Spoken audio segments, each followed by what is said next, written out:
Rooster Teeth News is brought to you by Sherry's Berries. Go to berries.com for an awesome Valentine's Day gift. Get freshly dipped strawberries for just $19.99 when you click on the microphone and enter code RTNews.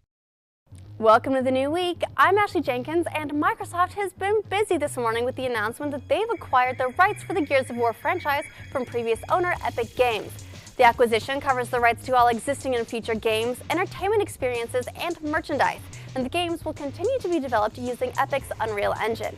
This move ensures the franchise will remain exclusive to Xbox and that it will be kept alive since Epic is focusing its efforts on new projects. The reins have been handed to Black Tusk Studios, a Vancouver-based development house that was renamed in late 2012 from Microsoft Vancouver.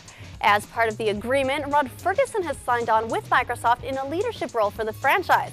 Ferguson worked as senior producer on Gears of War 2 and director of production on the following titles in the series. He left Epic Games in 2012 and joined Irrational Games in the late stages of BioShock Infinite's development, where he remained until after its launch. Of his new role with Microsoft, Ferguson says, "I've been privileged to work on a lot of great games with a lot of great teams, but Gears has had the most impact on me professionally and personally, so this really feels like a homecoming." Ex-Epic creative director Cliff Bleszinski, who will not be involved in any way with the future development of the series, has showed his support for the move and Ferguson's involvement, saying, "I don't think the franchise could be in better hands. He'll take good care of her."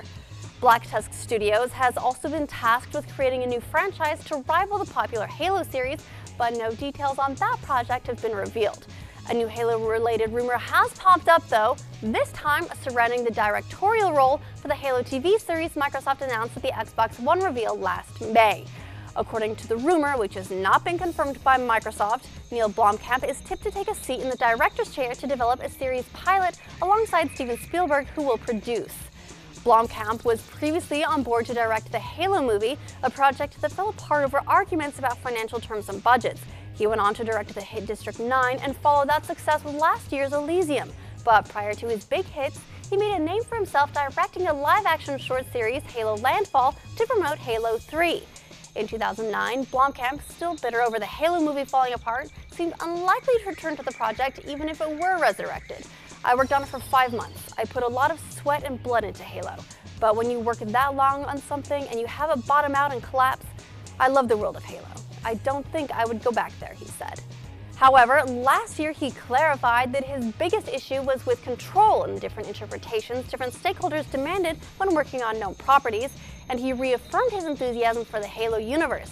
He said, "I still really love the world and the universe and the mythology of Halo. If I was given control, I would really like to do that film."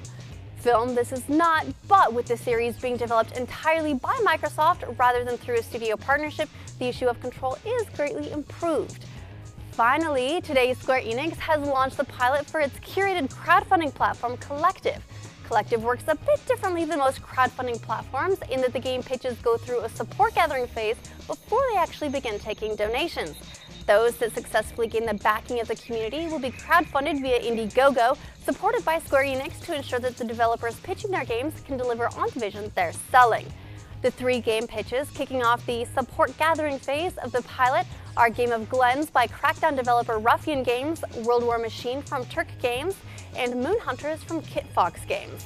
Game of Glens is a frantic resource management, structure building, and projectile weaponry game centering around the Scottish Highland Games, from which the game takes its name. Moon Hunters is a randomly generated open-world adventure game for up to 4 players, featuring a hand-painted pixel art world to explore. World War Machine is a procedural post-apocalyptic action RPG in which you play a machine uncovering the mysteries behind the extinction of the human race. Kinda grim.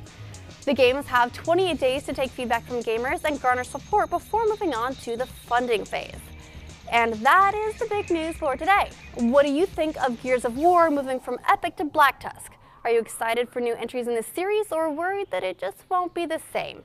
Let us know in the comments below. Then check out roosterteeth.com on Wednesday for an exclusive sponsor-only stream of our gaming podcast, The Patch.